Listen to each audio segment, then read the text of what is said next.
자, 마지막 3강입니다. 3강은 2강에 이어서 제3부 그리스도인의 고난 극복 자세 안에서요. 고난의 유익과 고난이 주는 유익과 성도의 청지기적 삶을 경연하고 있습니다. 4장 1절 보면요. 그리스도께서 이미 육체의 고난을 받으셨으니 너희도 같은 마음으로 갑옷을 삼으라. 이는 육체의 고난을 받은 자는 죄를 그쳤음이니 라고 되어 있습니다. 여러분, 여러분의 왕이 예수님이 맞습니까? 여러분의 주가 예수님이 맞습니까? 그러면 예수께서 고난의 본을 보이셨기에 그 글을 본받아서 고난에 대한 인내를 갑옷으로 삼으시기 바랍니다. 그러니까 이건 무슨 말이냐면은 여러분 마음 안에서 나는 예수님의 이름으로 고난 받으며 살 거야 하고 마음을 먹는 게 갑옷을 입는 것입니다. 근데 보통은 우리 뭐라고 생각하지요? 예수님 믿고 예수님의 영광을, 그 휘광을 등에 지고 우리도 같이 예수님의 영광을 입기를 원합니다. 그런데 먼저 거칠 순서가 있어요. 예수님도 고난을 인내하신 후에 영광을 취하셨다는 것입니다. 그래서 여러분들의 마음속에 내가 그리스도인인 이상은 나는 고난당함으로 인해서 예수님과 같은 영광을 취하겠다. 예수님처럼 고난의 길을 가겠다. 결단하는 갑옷이 단단한 여러분 되시기 바랍니다. 그런데 여기 이제 표현이 좀 오해가 되는 게 있어요. 육체의 고난을 받은 자는 죄를 그쳤음이니라고 되어 있는데요. 고난받는 게 죄사함의 조건입니까? 절대 아니죠. 그건 절대 아닙니다. 하지만 본이신 그리스도를 생각하고 예수를 의지함으로 고난을 받는 자는요, 저절로 죄와 멀어지게 된다는 겁니다. 죄를 그치게 된다는 겁니다. 그래서 고난이 주는 유익이라고 하잖아요. 고난을 통해서 믿음 자체로 연단이 되지만 그 고난을 예수님 때문에 예수님을 의지해서 통과하는 사이에 어느 순간 내가 죄와 멀어졌다는 거예요. 이해되시죠? 우리가 세상을 절제하지 않고 욕망을 절제하지 않다 보면 어느새 하나님과 멀어지게 되는데 오히려 고난은 받다 보면 내가 이상하게 죄하고 완전히 멀어지게 된다는 것입니다. 그 후로는 다시 사람의 정욕을 따르지 않고 하나님의 뜻을 따라 육체의 남은 때를 살게 하려 함이라. 그래서 고난받은 자는 죄를 그침으로 남아있는 삶을 성화의 삶으로 살게 된다는 거예요. 여러분 꼭 기억하시기 바랍니다. 사람의 정욕을 따라서 사는 건요, 하나님과 반대로 가는 것입니다. 그래서 하나님의 뜻을 따라서 남은 때를 살기 위해서는 고난을 피하지 마시고 고난을 인내하시기를 주님의 이름으로 권면드립니다. 너희가 음란과 정욕과 술 취함과 방탕과 향락과 무법한 우상 숭배를 하여 이방인의 뜻을 따라 행한 것은 지나간 때로 족하도다. 여러분 이 단어를 기억하세요. 뭐로 족하다고요? 지나간 때로 족하도다. 우리가 정욕을 따라 살던 거 지나간 때로 족합니다. 우리의 남아있는 삶은요, 성화의 방향 맞추기에도 벅차요. 버거워요. 직장생활 하면서 가정생활 하면서 하나님의 뜻을 따라 살면서 그거 하기도 벅찬데 여기다가 내 욕심을 따라서 정욕을 따라 살아버리면요, 이도 저도 아니게 돼버린다는 겁니다. 그래서 구원받기 전의 것은 이제 단호하게 벗으시기 바라고 예수 그리스도로 옷 입는 여러분 되셨으면 좋겠습니다. 그런데 여기서 한 개 기억할 게 있어요. 청년들이요. 여러분 술 마시는 것 자체가 죄입니까? 성경은 마시는 것 자체를 죄라고 한 적은 없어요. 그런데 뭐가 죄가 됩니까? 술 마신 이후에 죄로 연결된 가능성이 매우 높습니다.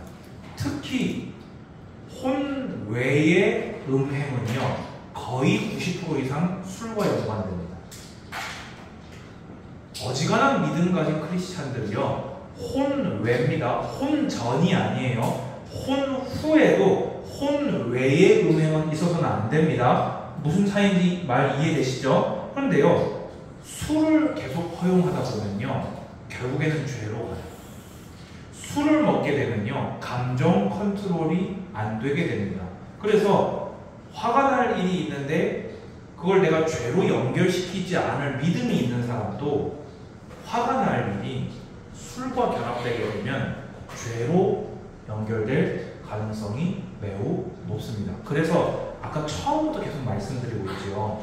지금까지 여러분들이 걸어오신 길에서 무조건 절제하시고 조절하시는 게 베드로전서의 뜻을 따라 살아가는 삶이 되는 것입니다. 또 탐욕을 여러분 주의하시기 바랍니다. 탐욕이요, 정말 무서운 게 뭔지 아세요? 나그네 길을요, 본향으로 자극하게 만듭니다. 하나씩 하나씩 끌어모으다 보면요, 이게 너무 아까워져 버려요. 끌어모은 걸로 부족해서 더 끌어모으려고 하다 보면요, 이 나그네 길에 내가 주저앉아버리고 싶어지게 됩니다. 그러면 그때는요, 이제는 내 마음을 돌리고 싶어도 모아놓은 것이 너무 많아서 이제는 주님께 오기 위해서는 버릴 게 너무 많아져 버립니다. 여러분, 지금 권면드립니다. 아직 버릴 것 얼마 없습니다. 지금 여러분들이 느끼실 때에 이 말씀이 엄청 부담스러울 겁니다. 버릴 게 생각이 엄청 많이 날 거예요. 근데 괜찮아요. 지금은 버릴 게 없다시피 한 겁니다. 여러분, 다시 권면드립니다.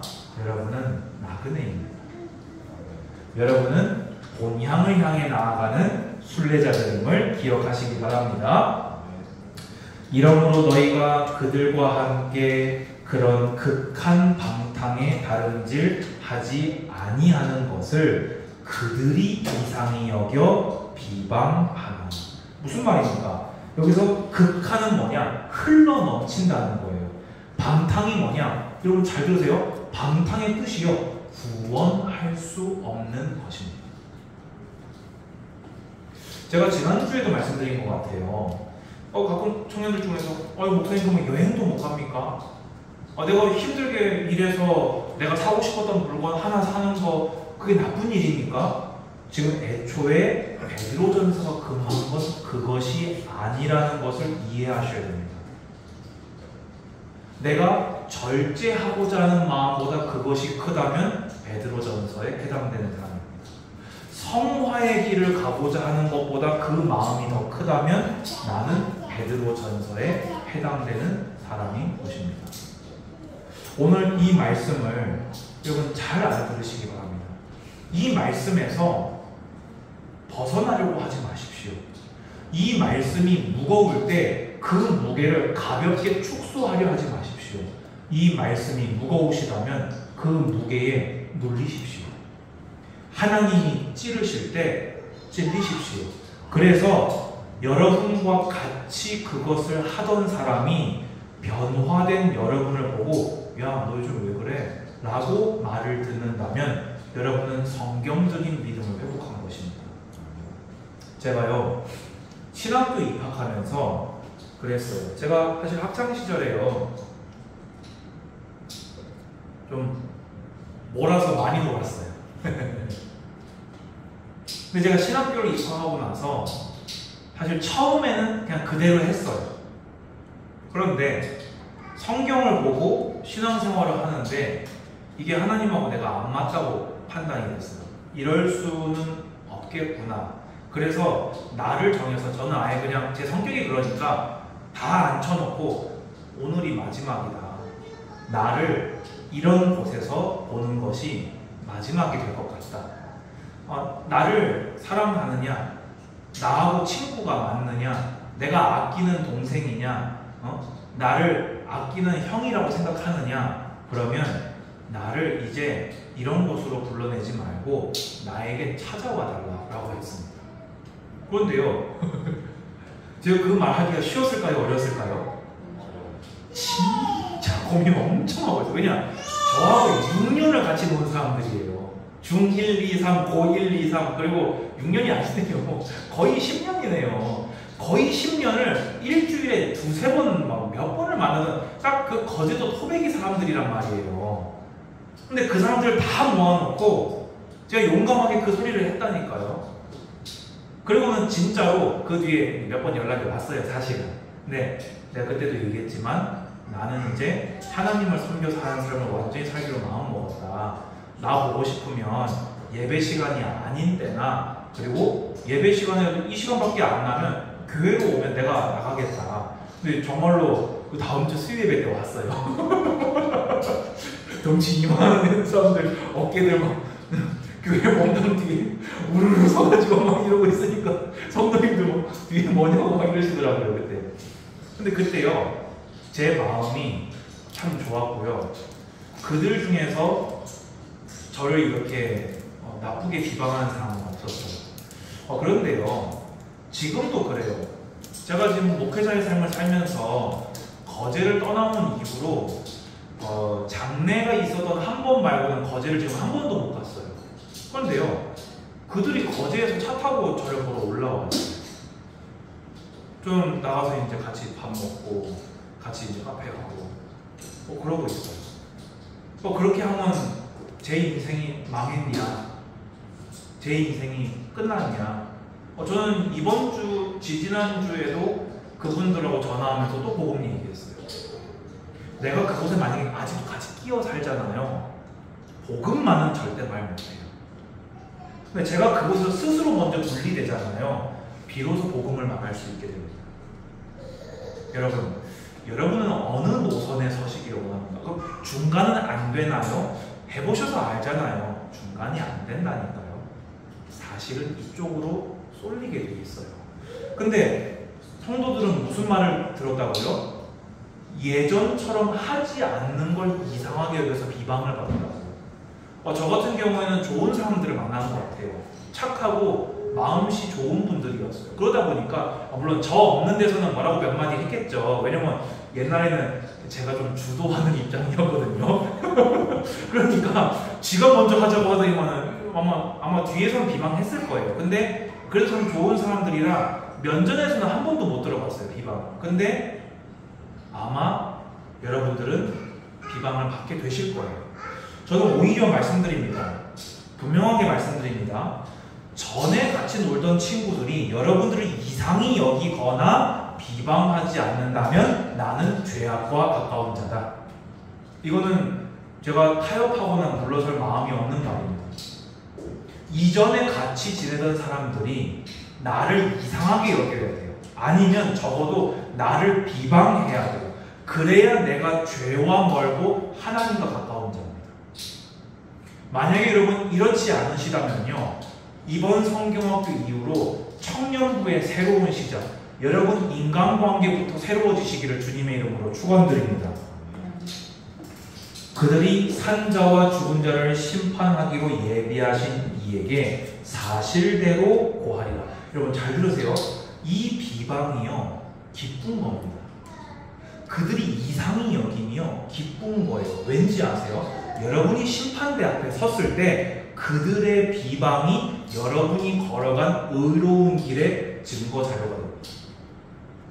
여러분들이 의를 위해서 절제하는 것이 크면 클수록 여러분들의 의로움이 입증될 증거물은, 하나님의 상급은 더 커진다는 것을 기억하시고 절제하시기를 주님의 이름으로 축복합니다. 이를 위하여 죽은 자들에게도 복음이 전파되었으니 이는 육체는 사람으로 심판을 받으나 영으로는 하나님을 따라 살게 하려 함이라. 이게 무슨 말이냐? 아까도 왜 그리스도의 지옥 강하설 나왔잖아요. 그게 아니에요. 여기 나오는 죽은 자들은 이미 그러니까 육체로 살아있을 동안에 예수님을 믿음으로 비방받다가 죽어 잠자고 있는 자를 의미하는 겁니다. 그러니까 믿음의 선진들도 이 일 때문에 예수를 믿고 비방을 받아서 육체로는 고난을 받았지만 영으로는 하나님을 따라 살기 위해서 그들에게 복음이 증거되었듯 너희도 그러한 삶을 살라는 것이지요. 7절에 만물의 마지막이 가까이 왔으니 그러므로 너희는 정신을 차리고 근신하여 기도하라. 여러분 이 말씀 다시 읽습니다. 우리 한번 합독해 봅시다. 시작. 만물의 마지막이 가까이 왔으니 그러므로 너희는 정신을 차리고 근신하여 기도하라. 정신을 차리다. 자제심을 갖다 그 말입니다. 근신하다. 제가 아까 뭐라고 했지요? 절제하다. 여러분 지금까지는 하고 싶은데 돈이 없어서 못했습니까? 하고 싶은데 시간이 없어서 못했습니까? 이제는 하고 싶은 마음 자체를 자제하고 절제하시기 바랍니다. 그것이 하나님의 뜻입니다. 아멘 하십시오. 그러면서 8절에 무엇보다도 뜨겁게 서로 사랑할지니 사랑은 허다한 죄를 덮느니라. 이제 아까 얘기했던 청지기의 삶을 이제 권면하고 있는데요. 마지막을 준비하는 태도가 뭐냐? 뜨겁게 서로 사랑해라. 만약에 우리가 핍박과 고난을 서로의 현장에서 당하고 있는데 여러분들이 서로 사랑할 수 없어서 교회에서마저 서로 고난을 준다면 우리가 대체 어디서 살 수 있겠습니까?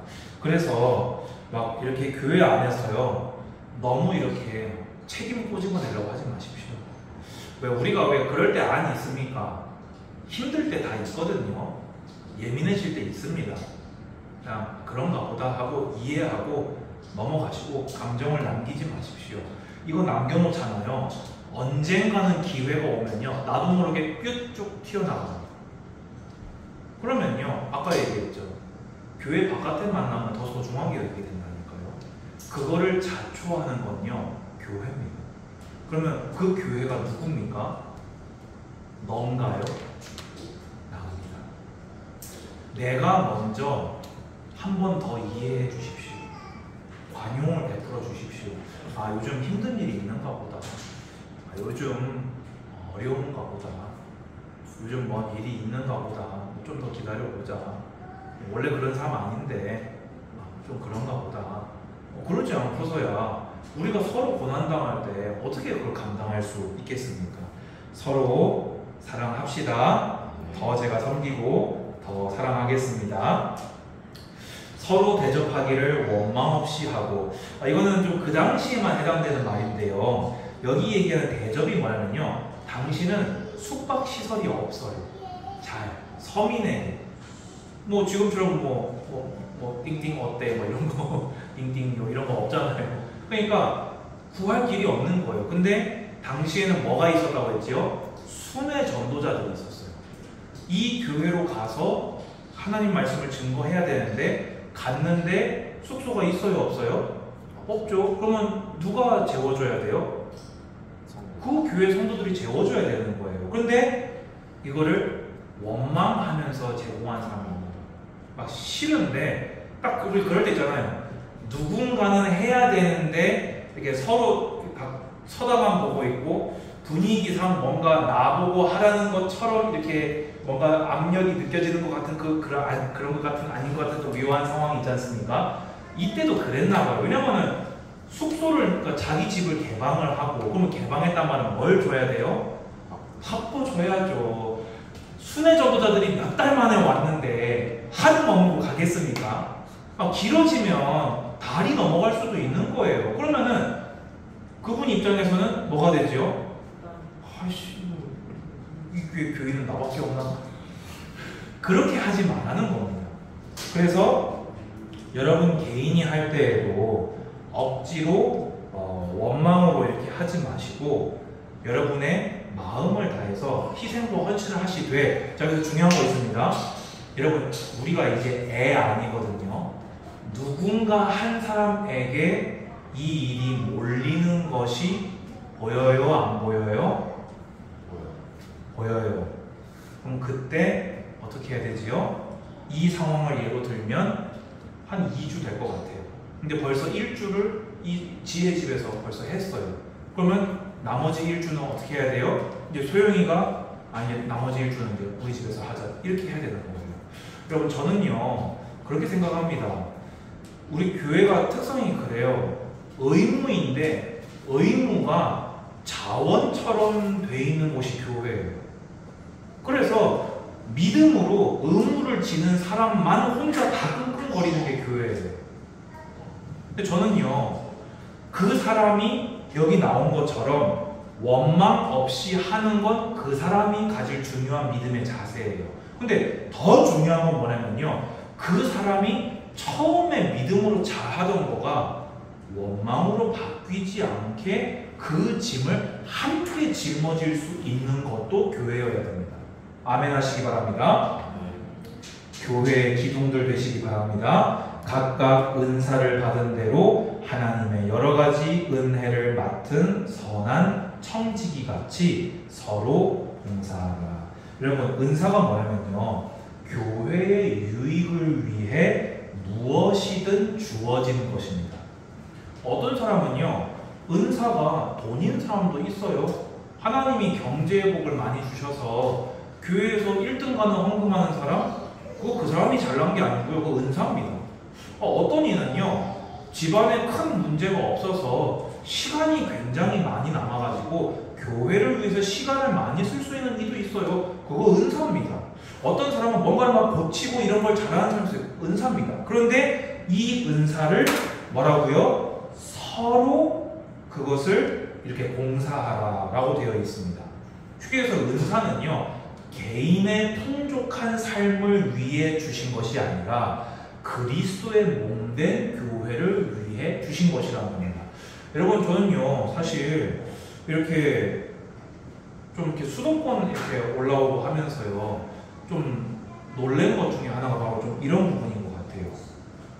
여러분 여러분이 받아가진 은사는요 교회를 위해 주십니다.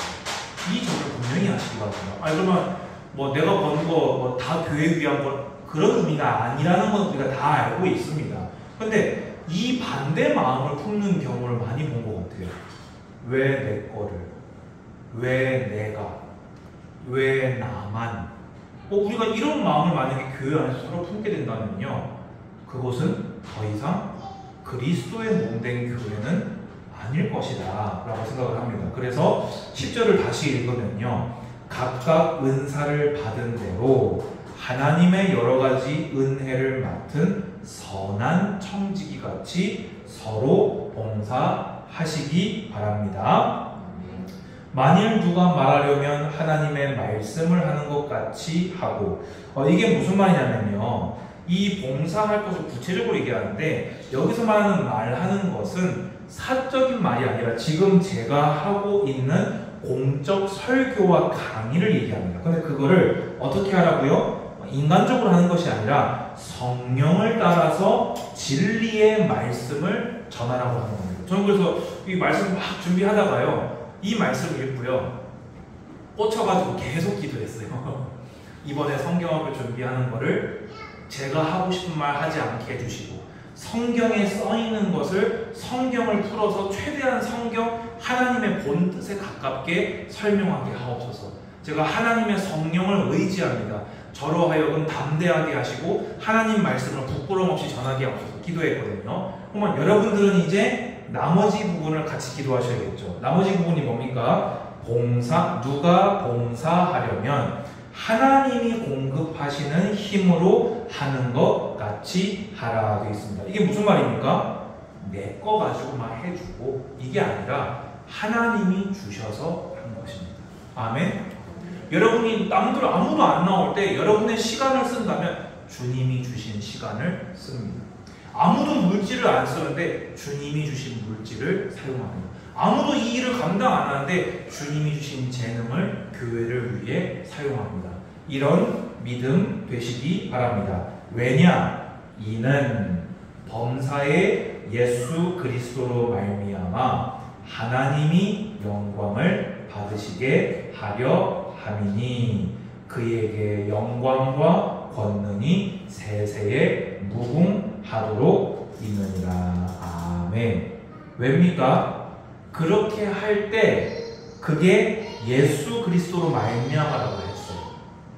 말하는 자가 하나님의 말씀을 하는 것 같이 하고 봉사하는 자가 하나님이 공급하시는 힘으로 하는 것 같이 할 때 그걸 누가 하시는 일이라고 한다고요? 예수님이 하신 일이라고. 그럼 제가 지금 이렇게 하고 있는 것은 예수께서 행하시는 일이 되며, 그래서 제가 성경학교를 인도했지만 모든 영광은 하나님께서 받으실 것이요, 여러분이 하나님으로부터 받은 걸 가지고 할 때에 그것은 여러분을 구원하신 여러분 안에 계신 예수께서 행하신 일이 되며 그 일이 하나님께 영광이 된다는 것입니다. 여러분의 드림을 기쁨으로 온전히 행하시기를 권면드립니다. 전하면서 마음이 너무 좋네요. 자, 그러면 이제 제3부에서 네 번째, 그리스도의 고난에 참여하는 자들의 기쁨 되어 있습니다. 참 이 달라붙어가 참 이해는 되지만 참 쉽지 않은 부분이지요. 사랑하는 자들아, 너희를 연단하려고 오는 불시험을 이상한 일 당하는 것 같이 이상히 여기지 말고. 이제 베드로가요, 서론에서 언급했던 고난의 유의, 고난 대처하는 자세, 방금 전까지 했던 걸 다 종합해서 베드로전서 최고 클라이막스가 이제 여기서 나옵니다. 불시험이요, 이 당시에 네로 박해 때 무슨 일이 있었지요? 로마시를 밝히는 횃불이 뭐였습니까? 그리스도인들이었어요. 그리스도인을 이렇게 산채로 잡아서 횃불로 짬매놓고 기름 끼얹어가지고 불 지펴서 로마시를 밝혔습니다. 그런 불시험도 실제로 있었고, 또 그에 준하는 극심한 고난을 의미합니다. 그런데 그런 일이 올 때 이상한 일이다, 아니다? 아니다. 여러분, 그래서요, 오늘 이후로요, 딱 정리하시기 바랍니다. 그리스도를 믿는 바른 믿음과 고난은 하나다. 다시 말씀드립니다.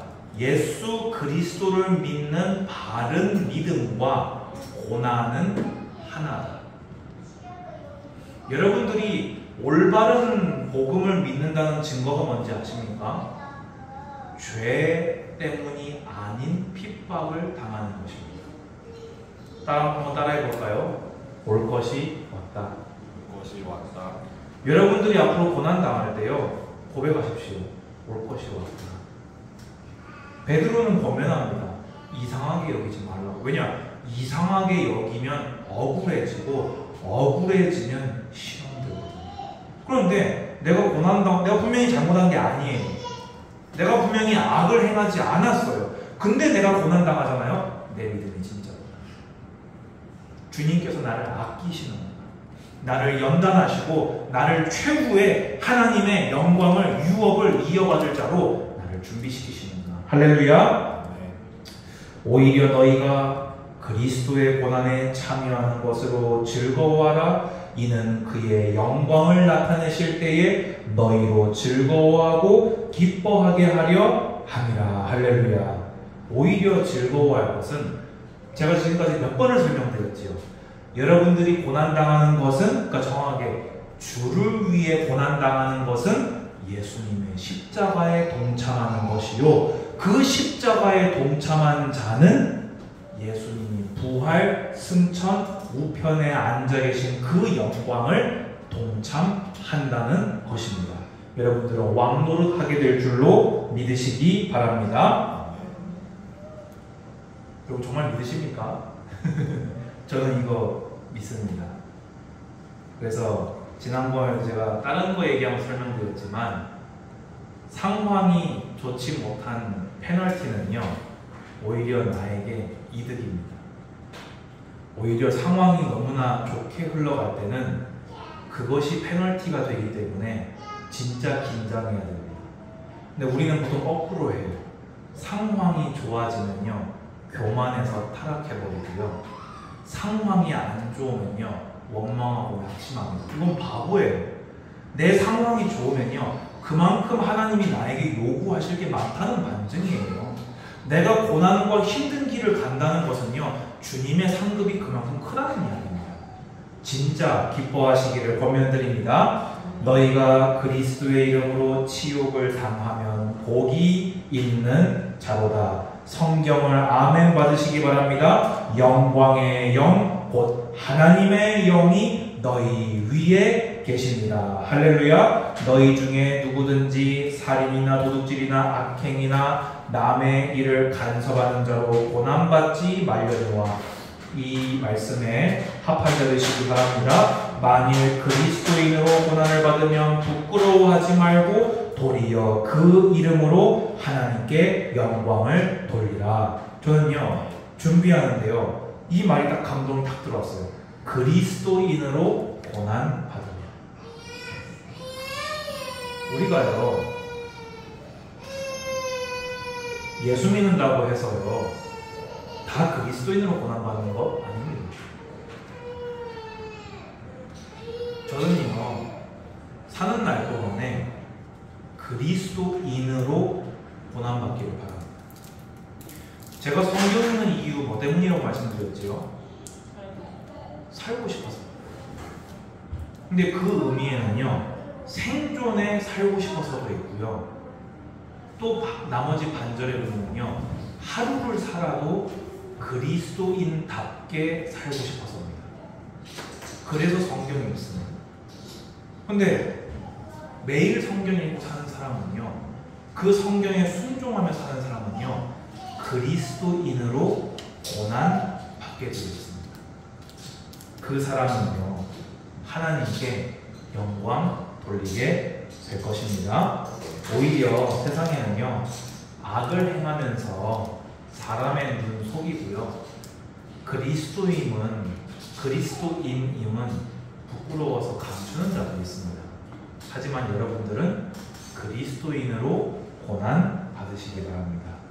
하나님의 집에서 심판을 시작할 때가 되었나니 만일 우리에게 먼저 하면, 그러니까 이 말이 무슨 말이냐면요 여러분들이 지금 이 땅에서 그리스도인으로 받는 고난이 하나님의 집에서 시작되는 심판이라고 비유를 하고 있는 거예요. 무슨 말인지 이해되시죠? 이거 그냥 읽으면 잘 이해가 안 될 겁니다. 근데 이렇게 이해를 하시고, 먼저 하면 하나님의 복음을 순종하지 아니하는 자들의 그 마지막은 어떠하며, 더 이해하기 쉽게 18절 이어서 설명합니다. 또 의인이 겨우 구원을 받으면, 여러분 구원이 겨우 받는 게 있습니까 없습니까? 없지요. 근데 이 표현이 그 고난을 통과해야 천국을 들어가잖아요. 그 고난을 통과해야 그리스도인인 거 아닙니까? 그러니까 이걸 보고 베드로는 겨우 구원받는다고 표현을 하는 거예요. 그럼 보세요. 의인이 그렇게 겨우 고난을 받을 것 같으면 악인은, 죄인은 심판을 받을 수밖에 없다는 것을 베드로가 설명하고 있는 겁니다. 그러면 이걸 뒤집어서 설명을 할 때 악인들이 득세하는 세상을 보면서 고난 가운데 낙심하지 말고 지금 고난의 길을 묵묵히 인내함이 천국을 향한 유일한 길임을 증거하고 있는 것입니다. 말이 너무 좀 어려웠습니까? 이해가 잘 됐습니까? 이해가 안 됩니까?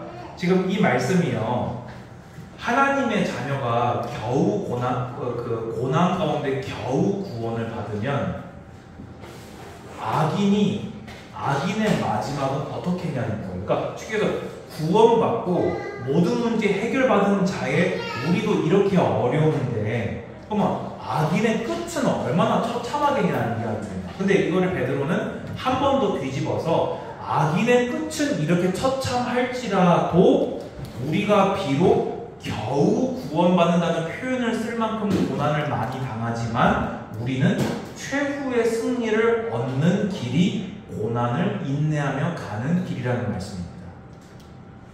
이해되시지요? 그 길을 돌아가셨으면 좋겠습니다. 이 말이 좀 이게 한글 성경 번역이 좀 어렵게 된 것 같아요. 자, 19절 보면요.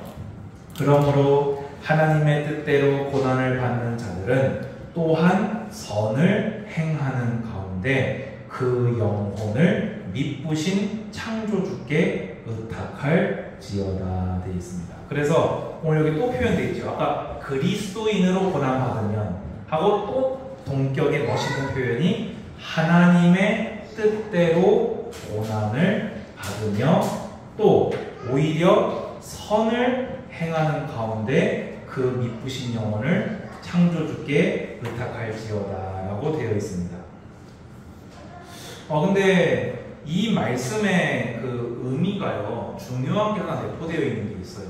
그게 뭐냐면요, 하나님의 뜻대로 고난을 받느니요, 그러니까 우리 입장에서 볼 때는 내가 그리스도인으로 고난을 받는다는 측면이 되잖아요. 그럼 이거를 하나님 측면으로 뒤집어 보면 고난을 주신 분이 누구의 뜻이라는 겁니까? 악인이라는 겁니까? 하나님이시라는 겁니까? 하나님이라는 게 됩니다.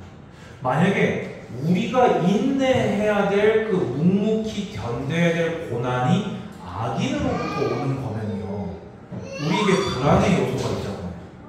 내가 정말 이 고난의 끝에 그 역전이 정말 있을지, 아니면 내가 정말 끝까지 인내할 수 있기는 할 수 있는 건지, 이게 불안이 있잖아요. 근데 오늘 분명히 성경에요, 하나님의 뜻대로 고난을 받는 자라는 말을 하나님의 측면으로 이해를 해봤을 때는요, 하나님의 오묘하고 거대한 섭리 안에 우리의 모든 삶과 우리가 인내할 고난이 포함되어 있다는 것은 선한 목자 안에서 우리가 당하는 고난이 우리를 넘을 수 없다는 말이 됩니다. 여러분, 그래서요, 진짜 믿음은요, 진짜 소망을 가지면요, 베드로전서는 위로의 말씀이 되는 것입니다. 그래서 뭐라고 되어 있습니까? 고난 자체를 벗으려고 하지 말고 주관자이신 하나님께 영혼을 의탁하고 오히려 그 고난 가운데서 선을 행함으로 더욱더 성화와 하나님의 영광 드러냄에 박차를 가해라, 이렇게 볼 수 있겠네요. 자, 그럼 이제 우리 이제 제3부에서 마지막 5번째 고난 가운데 있는 교회에 대한 권면이 이렇게 나오게 됩니다. 5장 1절에서 11절인데요. 먼저 장로들에게 권면합니다. 너희 중 장로들에게 권하노니 나는 함께 장로된 자요. 이상하지 않습니까? 베드로가 장로입니까? 맞긴 맞습니다. 왜 그러냐면요, 일단은 이게 지금 이제 베드로가 자기 자신을 겸손하게 낮춘 표현이긴 합니다. 왜냐하면 처음에 시작할 때는 뭐라고 자기를 소개했지요? 기억나십니까? 그리스도의 뭐라고요? 사도. 네, 사도라고 했단 말이에요. 그러면 사도가 어떻게 보면 그 당시 교회에서 최고의 권위를 가진 그런 직분이잖아요. 근데 처음에는 사도라고 했다가 교회를 향한 권면을 할 때는 베드로가 자기를 같이 낮춰서 장로라고 표현했어요. 근데 지금도 쓰이는 용어인데요. 여러분, 저도 장로인 거 아십니까? 저 장로예요. 목사 장로. 목사의 정확한 직함은요, 목사 장로입니다. 그래서 여러분들이 알고 있는 그 목사의 역할로 이렇게 구별된 사람들이에요. 근데 그러면 실제 여러분들이 장로님이라고 부르는 장로님들의 정식 명칭은 뭡니까? 칠위 장로입니다. 말 그대로 그러니까 당회에서 칠위권을 가지고 결정권을 가지고 그 당회를 주관하는 분들을 칠위 장로, 목사를 목사 장로, 정확하게 이렇게 나누거든요. 근데 그런 의미로 본다고 한다면 베드로가 정확한 표현을 한 것이죠. 근데 제가 말씀드리고자 하는 것은 베드로가 자신을 겸손하게 낮추어서 성도들을 권면하고 있다는 것입니다. 먼저 지금 본을 보이고 있는 거죠.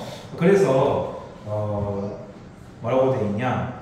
그리스도의 고난의 증인이요 나타날 영광의 참여할 자니라. 그러니까 베드로는 예수 그리스도의 고난도 받고 그 고난에 동참도 했고 나타날 영광에 참여할 자. 그러니까 부활의 소망 또한 가진 자로서 너희들도 이 산 소망에 동참해라 라고 고면하고 있는 거죠. 너희 중에 있는 하나님의 양 무리를 치되 억지로 하지 말고 하나님의 뜻을 따라 자원함으로 하며 더러운 이득을 위하여 하지 말고 기꺼이 하며 되어 있습니다. 여러분, 베드로가 평생에 못 잊을 메시지 딱 하나만 뽑으면 뭘까요? 베드로가 죽을 때까지 못 잊을 메시지. 내 양을 먹이라. 맞습니다. 절대 잊을 수가 없을 거예요. 예수님 배반하고 예수님이 베드로를 딱 찍어가지고 네가 나를 사랑하느냐, 네가 나를 사랑하느냐, 네가 나를 사랑하느냐 3번이나 물으셨잖아요. 그러니까 베드로는 지금 그거를 따라서 평신도된 이 장모들에게도 그것을 동일하게 부탁하고 있는 것입니다. 여러분들은 지금 장모는 아니죠. 하지만 앞으로 되실 분들이고 꼭 장로가 직분이 되어야만 양을 치는 것이 아니라 그리스도의 종들로서 베드로의 이 권면을 여러분을 향한 것으로 받으시기 바랍니다. 그래서 여러분의 양이 아닙니다. 여러분, 여러분들은 제 양이 아닙니다. 여러분들은 그리스도의 양이고 저는 목자장이신 예수님으로부터 위임받은 목자 중에 하나일 뿐이에요. 그런 입장으로 여러분들을 섬기고 있는 것입니다. 그래서 아까도 얘기했지만은 억지, 마음에 없이 하지 말고 뭐라고요? 그냥 자원도 아니라 하나님의 뜻을 따라 자원함으로 이렇게 하라고 되어 있습니다. 그러면서 뒤에 더러운 이득을 위해 하지 마라. 그러면 무슨 말이지요? 목사가 교회를 돌보는 목적이 부당한 더러운 이득을 취하면 되겠습니까? 안 되겠습니까? 심지어 교회 안에 교회 재정을 횡령하는 일이 있어도 되겠습니까? 안 되겠습니까? 그 교회 재정을 사사로운 이익을, 예를 들어서 제가 지혜한테 네, 정장까지 빵꾸 났으니까 5만 원 주게 그 청년 재정에서 한 50만 원 보내라.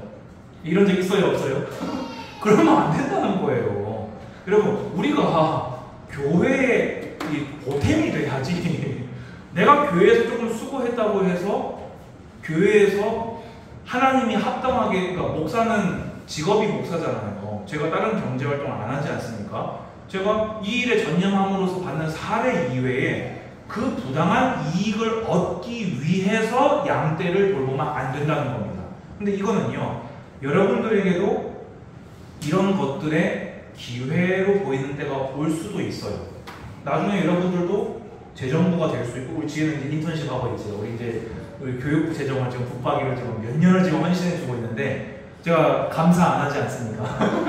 이제 성경에 믿음직하고 충성스러운 사람들한테는 맡기라고 되어 있기 때문에 제가 이 예결상 보고 안 봤거든요. 그냥 이제 지혜가 다 믿음으로, 자기 믿음을 잘 해주니까 고마운 일이죠. 여러분들도 이런 인턴십을 잘 받아서 나중에 여러분들이 좀 기호가 될, 교회 돈은 먼 돈이 아니라 하나님의 돈입니다. 내가 드려야 될 돈이지 내가 꺼냈을 돈이 아닙니다. 아멘 하시기 바랍니다. 맡은 자들에게 주장하는 자세를 하지 말고, 쉽게 얘기해서 군림하지 말라는 거예요. 장로가 돼가지고 목사가 돼가지고 막 성도들 막 나이 어리고 젊은 사람들 막 이래라 저래라 하고 막 무례하게 굴고 막 이렇게 막 종로 부리듯이 막 이런 거는요. 근데 이런 일이 있어요, 없어요? 한국 교회 안에 정말 많습니다. 정말 많습니다. 심지어요, 이건 좀 다른 얘기지만요, 동남아 선교지 가잖아요. 선교사가요, 그 동남아인들을 노예 취급하는 경우 진짜 많습니다. 비인격적으로 대하는 사람들. 그래서 지금 우리하고 함께하는 캄보디아 목회자들도요, 한국 목사들한테 상처받는 사람 그렇게 많다고 합니다. 딱 저희 담임 목사님만 와달라고 하는 이유가 있어요. 왜냐? 똑같은 목사로 존중하거든요. 동남아인이든 한국인이든 그들도 하나님의 종이고 나도 하나님의 종이고. 그러니까 그걸 누가 알아요?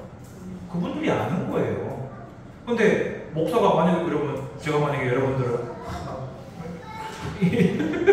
그러면 여러분이 알까요? 모를까요? 그거를?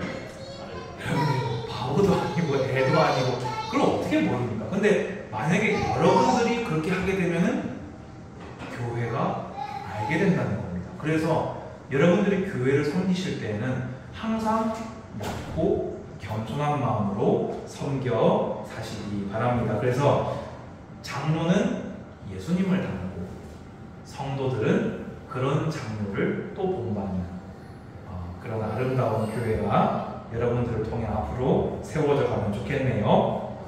그리하면 목자장이 나타나실 때에 시들지 아니하는 영광의 관을 얻으리라. 그래서 그의 뜻을 따라 자원함에 헌신에는 상급이 반드시 있음을 소망하시기 바랍니다. 그래서 아까도 있습니다. 위정자들한테 하는 것도 하나님의 영광을 위해서, 가정에서 남편에게 아내에게 하는 것도 하나님의 기쁨이 되기 위해서, 성도가 장로가 교회 목사가 지도자가 교회를 섬기는 것도 누구를 위해서? 하나님의 영광을 위해 하시기 바랍니다. 원리가 참 똑같지요. 젊은 자들아 이제는 장로가 아닌 나머지 젊은 성도들을 향해 권면합니다. 이와 같이 장로들에게 순종하고 다 서로 겸손으로 허리를 동이라.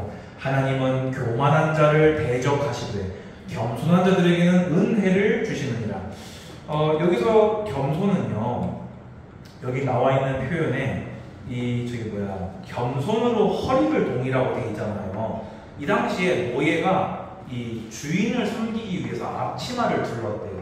그래서 마치 예수님께서 이 수건을 취하셔가지고 세종로처럼 제자들의 발을 씻으신 것처럼 그런 아예 겸손한 마음으로 장로님들을 섬기라는 겁니다. 그래서 여러분, 우리가 왜 교회 안에 그럴 때 있어요, 없어요? 왜 장로님들은 보통 나이가 많으시잖아요. 근데 여러분들은 젊잖아요. 그러면 요즘 세상에 무슨 단어와 무슨 문화가 있지요? 뭐 이게 있잖아요. 근데 우리가 세대가 다르다 보니까 여러분들이 그냥 딱 들었을 때 좀 이렇게 왜 말씀을 저렇게 하시지? 이런 마음이 들 때가 있을 수도 있어요. 사실요, 저도 좀 그런 마음이 있을 때가 있었거든요. 여러분 기억하십시오. 교만한 마음은요, 듣는 귀를 닫아버리게 됩니다. 우리의 마음에 교만이 있잖아요. 그분이 표현하는 표현의 방식이 아니라 그분이 말하고자 했던 본래 의도를 파악을 해야 되는 게 그게 말을 알아듣는 거잖아요. 근데 내 마음이 교만하면요, 그 내용은 안 들어오고요, 표현하는 방식에 마음이 딱 닫혀버립니다. 저는 이게 언제 정리가 됐냐면요, 사실 저는 처음에 20대가 아니라 20살에 교육자 얘기를 보기 시작했으니까 사실 이제 교육자 대접을 잘 못 받을 때가 좀 많았어요. 근데 그때 디모데 전서입니까 후서입니까 읽는데요, 나이가 많은 성도들한테 아버지에게 하라고 하시더라고요. 나이가 많은 성도님들한테 어머니에게 하듯 하라고 하셨어요. 제가 그 말씀 딱 보고 나서요, 제 마음을 정리했어요. 내가 목사고 당신이 장로인데 이게 아니라 아버지 같은 분이 하시는 말씀이다. 내가 목사고 자기가 권사인데 어떻게, 이게 아니라 어머니 같은 분이 하시는 말씀이다. 여러분, 성경대로 하니까 돼요, 안 돼요? 되더라고요. 여러분, 그래서요, 여러분의 마음을 낮추시고 장로님들은 여러분들 위해 헌신하고 여러분들은 장로님을 위해 섬기고 서로 섬기는 아름다운 교회 되셨으면 좋겠네요. 그러므로 하나님의 능하신 손 아래서 겸손하라. 계속 말씀하시죠. 때가 되면 너희를 높이시리라. 여러분, 기독교 최고의 역설, 낮췄는데 높아져요. 죽으려고 하는데 살아요. 버리려고 하는데 채워져요. 기독교 최고의 역설입니다. 여러분, 산상수훈 보세요. 예수님의 산상수훈이요. 세상과 거꾸로 가는데 세상보다 더 우월해요. 여러분, 괜찮아요. 하나님 바보 아니십니다. 저쪽은 나를 사랑 안 하는데 나 혼자 사랑하다가 바보 병신되는 거 아니에요? 저쪽은 겸손 안 하고 교만하게 구는데 나 혼자 겸손하게 보면 밟히는 거 아니에요? 그러면 하나님 앞에 똑같은 악인이 될 뿐입니다.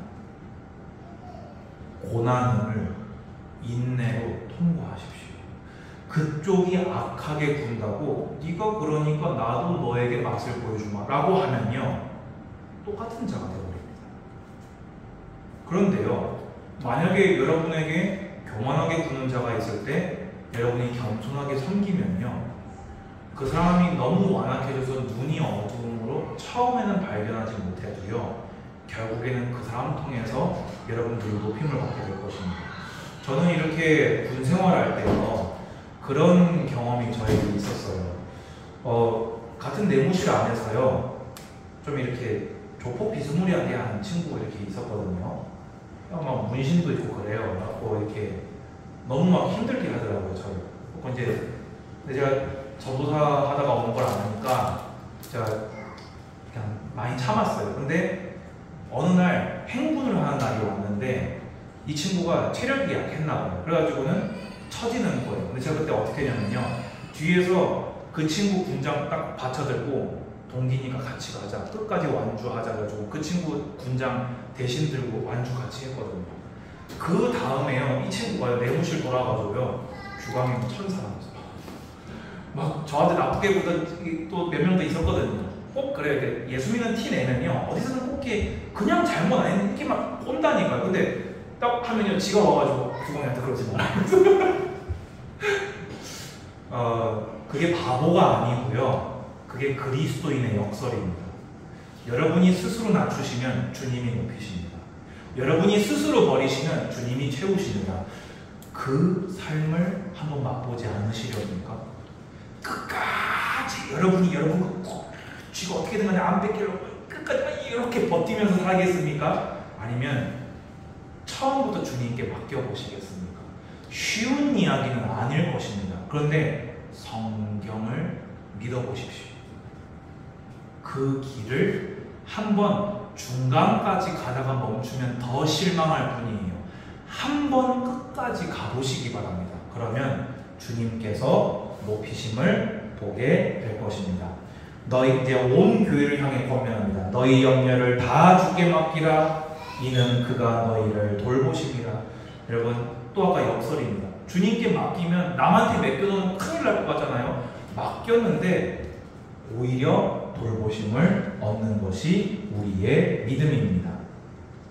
근신하라 깨어라. 근신이 뭡니까? 계속 나온 단어지요. 근신이 뭡니까? 자제해라, 조절해라, 뭐를요? 감정을, 욕망을, 염려를 근신하고 깨어있음. 깨어있는 게 뭡니까? 깨어서 기도하면, 영적으로 깨어있으면 너희 대적 마귀가 우는 사자같이 두루다니며 삼킬 자를 찾나니. 여러분 그러면요 마귀는 비방하는 자, 거짓 송사하는 자거든요. 이걸 누구에게 하겠습니까? 근신 안 하는 자. 항상 타겟팅은요 조절하지 않고 절제하지 않는 자를 죄로 넘어뜨림으로 시작됩니다. 항상 타겟팅은요 영적으로 잠들어 있는 자를 짓밟는 것으로 시작됩니다. 여러분 작은 구멍 하나에요 댐이 터지기도 합니다.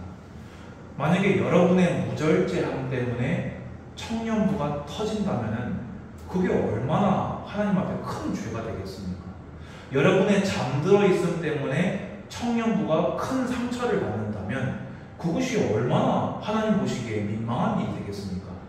근신하라, 깨어라, 아멘 하십시오. 너희는 믿음을 굳건하게 하여 그를 대적하라. 그러면 사탄을 대적하는 길이 뭐라고요? 믿음을 굳건하게 하는 거. 그 믿음의 대상이 누구시지요? 예수 그리스도는 마귀를 꺾으신 왕이시다. 아멘. 그를 대적하라. 이는 세상에 있는 너희 형제들도 동일한 고난을 당하는 줄 압니다. 착각하지 마세요. 내가 막 너무 힘들고 막 나만 힘들고 왜 이런 고통을 나만 당하나? 이 말을 누가 했었지요? 성경에서요. 선지자 가운데 나만 나이다 엘리야. 예. 근데 그게 뭐였어요? 착각이었어요. 착각이었다고요. 숨겨놓은 선지자 100명 더 있었잖아요. 엘리야 말고 바알과 아세라 무릎 꿇지 않은 7,000명 더 있었잖아요. 근데 착각한다니까요. 근데 이게 좀 뭘 얘기하는 거예요? 나 혼자 당하는 것이 아니라 바른 예수 그리스도의 믿음을 가진 내 동역자들이 모두가 다 당하는 일이다. 그래서 우리가 서로 전우가 된다는 것입니다. 모든 은혜의 하나님 곧 그리스도 예수 안에서 너희를 부르사 자기의 영원한 영광에 들어가게 하신 이가 잠깐 고난을 당한 너희를 친히 온전하게 하시며 굳건하게 하시며 강하게 하시며 터를 견고하게 하시리라. 여기서 이제 대조되는 게 있지요. 잠깐 고난을 당함과 영원한 영광이 대조됩니다. 고난은요 분명 힘듭니다. 그리고 고난이요 잠깐이라고 표현이 되어 있지만 이건 영원에 빗댔을 때 잠깐이지 실제 고난은 길어지기도 해요. 그런데요 그것이 영원한 영광, 우리의 산 소망과 비교할 때는 짧고 가볍다는 것입니다. 아까 말씀드렸지요. 진짜 믿음을 가진 자는 고난을 인내합니다. 근데 더 중요한 건 참된 산 소망을 가진 자는 고난을 끝까지 인내할 수 있습니다. 그래서 그 과정에서 어떻게 됩니까? 그 고난을 통과하는 나를 하나님께서 친히 온전히 굳건히 강하게 견고하게 하신다는 믿음을 가지십시오. 주님, 제가 주님의 이름을 위하여 이 고난을 통과합니다.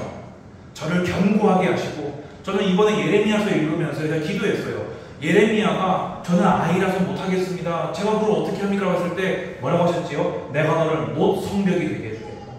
내가 너를 쇠 기둥이 되게 되겠다. 저 그거 보면서요. 주님, 저를 쇠 기둥이 되게 해주십시오. 저를 못 성벽이 되게 해주십시오. 죽는 날까지 성경 그대로 막힘없이 떳떳하게 담대하게 하나님 말씀 끝까지 증거하게 해주십시오. 아멘.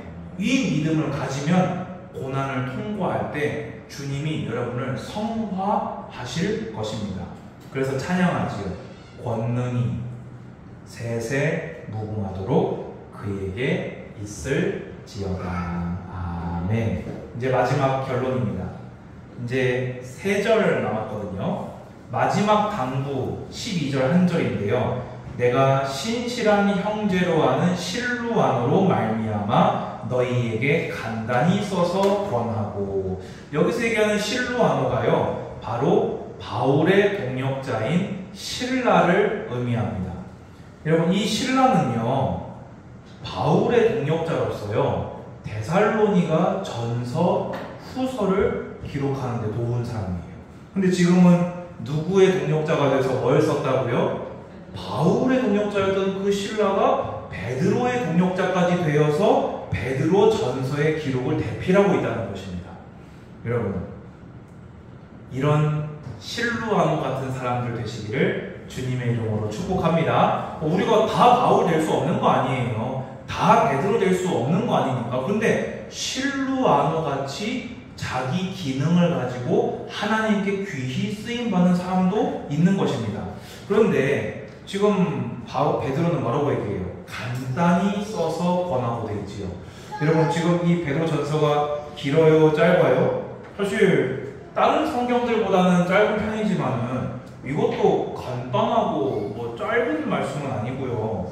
길고 중요한 진리를 나타내고 있는 거거든요. 근데 그거를 또 이게 겸손하게 낮추어서 표현하고 있는 것이지요. 그래서 이것이 하나님의 참된 은혜라고 했는데요. 이것이 뭡니까? 그리스도의 고난에 동참해서 인내함으로 누리는 영원한 상급이 하나님의 은혜라는 것입니다. 그것을 실루아노를 통해서 썼다는 거예요. 예수 그리스도의 복음을. 여러분들도 그런 은혜에 굳게 서는 자들 다 되셨으면 좋겠네요. 마지막으로 이제 문안 인사를 합니다. 택하심을 함께 받은 바벨론에 있는 교회가 너희에게 문안하고 내 아들 마가도 그리 하느니라. 여러분 바벨론이 어디입니까? 이건 상징적인 단어를 이해하시면 됩니다. 사실 여기에 대해서 설명할 거면 요만큼 해오긴 했는데 이거는 설명한 게 큰 의미는 없는 것 같고요. 로마의 상징적인 별명으로 보는 견해가 지배적입니다. 쉽게 해서 로마 교회가 지금 소아시아에 있는 교회를 향해서 이렇게 무난하고 서로 인사하면서 서로 격려하고 있다는 것을 의미하고요. 그리고 마가복음의 저자인 마가도 옆에 베드로의 아들이 되어서 함께 문안하고 있습니다. 이 마가가 어떤 사람이었지요? 바울의 전도 여행 때 도망갔던, 그래서 2차 전도 여행 때 바울과 바나바 팀을 갈라지게 했던 그 원인이 된 사람이었는데, 이제는 베드로 옆에 그의 아들이 돼서 마치 디모데처럼, 바울에게는 디모데 디도가 있었던 것처럼 베드로에게는 이 마가가 아들이 되어서 함께 교회를 향해서 문안하고 있습니다. 이어서 너희는 사랑의 입맞춤으로 서로 문안하라. 이 먼 거리에서부터, 여러분 생각해보세요. 이게 얼마나 큰 사랑입니까?